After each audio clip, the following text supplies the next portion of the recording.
Halo, Bapak Pendeta dan para mualaf. Ketemu lagi dengan saya, Triyono BS, yang mana saya sangat senang sekali. Karena apa yang kita perbincangkan ini adalah masalah yang sungguh esensial, yang mana dahulu kala banyak sekali para nabi dan rasul yang telah dikorbankan untuk menyampaikan agama ini. Kenapa harus ada para nabi dan rasul? Rupanya ini yang melatar belakangi para mu'alaf, sehingga mereka begitu bergairahnya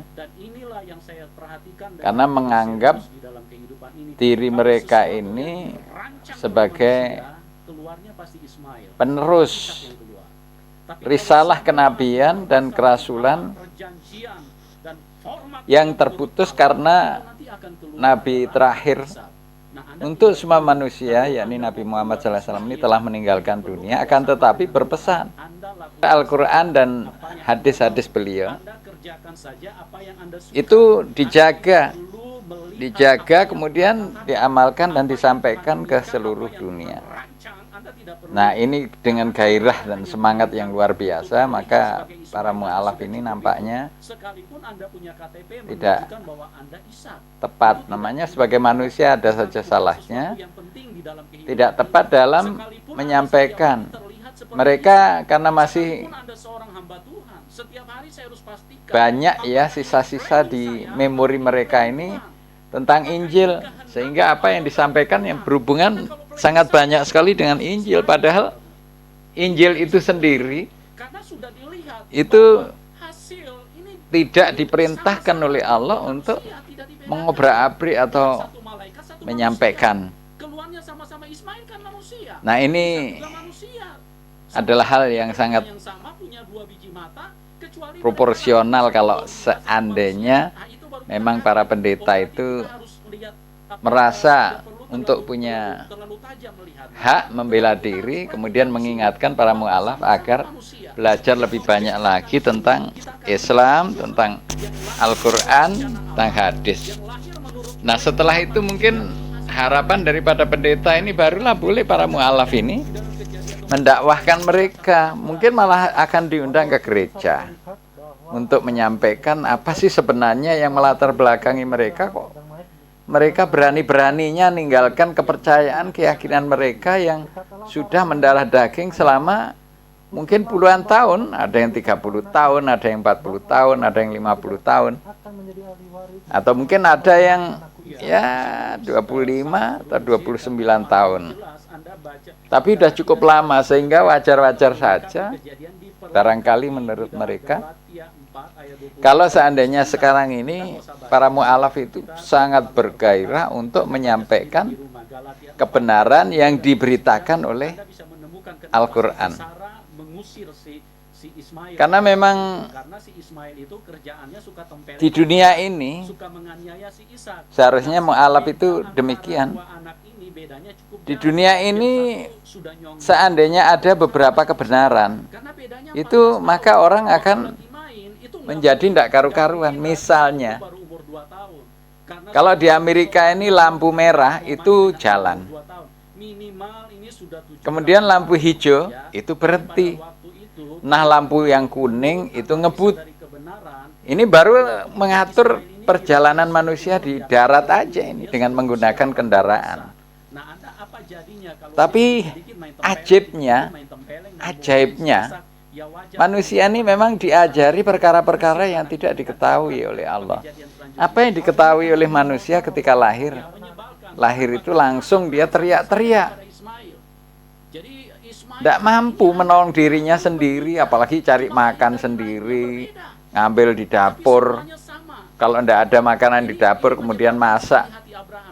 Terus kemudian mandi sendiri. Tidak ada. Yang ada adalah ketidakberdayaan atau ketidakmampuan. Bahkan ada yang diteliti, bayi-bayi ini banyak yang tidak bisa melihat sampai usia 40 hari. Nah, ketidakberdayaan manusia inilah yang membuat manusia ini hari ini dari zaman Nabi Adam dahulu sampai hari ini dan sampai ke depannya itu manusia memang harus diajari oleh Allah, itu diajari. Nah, perkara agama ini sungguh amat pentingnya memang untuk dibimbingkan, dijelaskan apa sih maksud daripada manusia. Ya, manusia ini maksudnya ada di dunia ini, tidak ada lain. Diciptakan sebagaimana keadaan diri mereka, ya. Mereka memang diciptakan hanyalah untuk menyembah kepada Allah di sela-sela mereka ini untuk memenuhi keperluan hidupnya. Jadi kita ini telah ditentukan keadaan kita yang seperti ini. Ada yang ganteng, ada yang seganteng, ada yang kurang ganteng, ada yang cantik, ada yang kurang cantik. Itu semua sudah Allah yang Maha Kuasa, Maha Pengasih dan Penyayang yang menciptakan semau-maunya, sekehendak-kehendaknya. Nah, yang penting dari perkara yang dipenting-pentingkan oleh manusia di dunia ini adalah untuk apa manusia itu diciptakan. Supaya apa? Jangan lepas dari rel kehidupan yang seharusnya mereka lalui. Apabila mereka tidak tahu tujuan daripada manusia ada di dunia ini, mereka menjadi sesat. Kebanyakan manusia hari ini, karena memang mereka ini selain punya hawa nafsu, mereka juga digoda oleh setan. Itu kebanyakan tersesat. Sudah tersesat diberitahu, tidak mau tahu. Karena Pak, udah kebiasaan enak di kesesatan mereka itu. Ketidakmautawan akan maksud hidupnya itu udah kedung enak, sehingga apa? Diberitahu kayak apapun dengan diskusi maupun perdebatan dan mereka kalah. Sudah tidak bisa kan secara logis akan jawaban apabila diserang oleh orang yang menganggap diri mereka ini memegang kebenaran. Nah, para mu'alaf ini adalah orang yang seperti itu. Baru saja menemukan kebenaran daripada perjalanan hidupnya, perbandingan-perbandingan, kepercayaan, agama, keyakinan manusia-manusia yang ada di permukaan bumi ini, akhirnya ditemukanlah oleh para mu'alaf ini bahwa kebenaran Islam, sehingga mereka saking gairahnya, saking risau, saking rasa sayang cintanya kepada sesama manusia, akhirnya mereka menyampaikan. Akan tetapi karena memang ilmu belum begitu banyak, sehingga yang disampaikan adalah sisa-sisa di dalam memori mereka tentang kesalahan Injil, tentang ketidakcocokan ayat satu dengan ayat yang lain di dalam Injil. Akhirnya ada juga yang salah cara, ada yang mengatakan orang-orang Nasrani itu adalah orang-orang yang seperti malin kundang, rusak, bodoh, sebagainya. Nah, peringatan-peringatan para mu'alaf ini memang ada benarnya kalau diingatkan, sehingga mereka akan menyampaikan kebenaran itu dengan cara yang diajarkan oleh Allah melalui kitab terakhir untuk semua manusia di zaman akhir ini. Apa itu Al-Quran?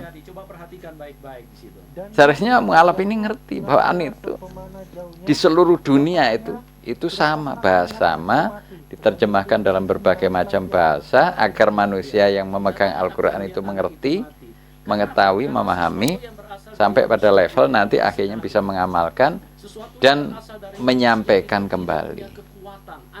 Makanya kalau kita cari-cari kesalahan di Al-Quran, itu antara ayat satu dengan ayat yang lainnya, apakah ada kontradiksi, apakah ada yang tidak masuk akal, tidak logis gitu, itu ya tidak ketemu. Karena apa? Memang sudah diciptakan dalam keadaan terpelihara. Nah, itulah yang seharusnya dipelajari oleh para mu'alaf, sehingga kedepannya tidak menimbulkan polemik atau kebencian, menganggap bahwa para mu'alaf ini adalah mengkritik, menghabisi mereka. Minimal waktu si Hagar itu mungkin sudah paling tidak juga sekitar 30 tahun. Ini sudah usia tua, sudah oma-oma disuruh pikul beban yang begitu berat, mana bisa tahan. Tidak bisa tahan kehidupan seperti ini. Dan ini kehidupan tidak normal, terbalik. Seharusnya Ismail yang pikul si Hagar. Atau mungkin kalau terlalu berat, mungkin dianggap berat, minimal Ismail yang pegang tangannya si Hagar. Dituntunlah, ini mama yang sudah melahirkan gua nih, sudah capek-capek kasih nyusuin aku, sudah kasih uang jajan, sudah segala macam diurus dari kecil. Masa sudah sampai nyong-nyong begini masih digendong lagi, ditaruh di bahu? Anda bisa melihat kalau sesuatu yang berasal dari manusia, hasil dari rancangan manusia ini seperti ini. Keluarnya ini Ismail. Sesuatu yang terus membahayakan kehidupan manusia. Karena apa? Karena dia ditaruh di pundaknya Hagar. Bahaya ini. Ditaruh berat.